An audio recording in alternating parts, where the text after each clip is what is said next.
Welcome to Dalfin. In this video, we'll walk you through configuring the Extend User to Other System event in Dalfin's workflow. To begin, drag a UI trigger into the workflow. Add a title and description, then select the method, menu, and window where you want to place the trigger. Once configured, click the Save button.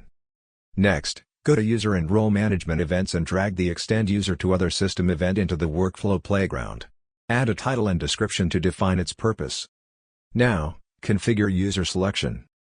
Select a constant user for a fixed user. Choose data carry to extend a user from a previous workflow step. Proceed to target system selection by choosing the system where the user should be extended. Then, assign roles to the user in the selected system under Role Assignment. Finally, click Submit to apply the changes or cancel to discard them. Once saved and published, the workflow will automatically extend user access to the specified system with assigned roles.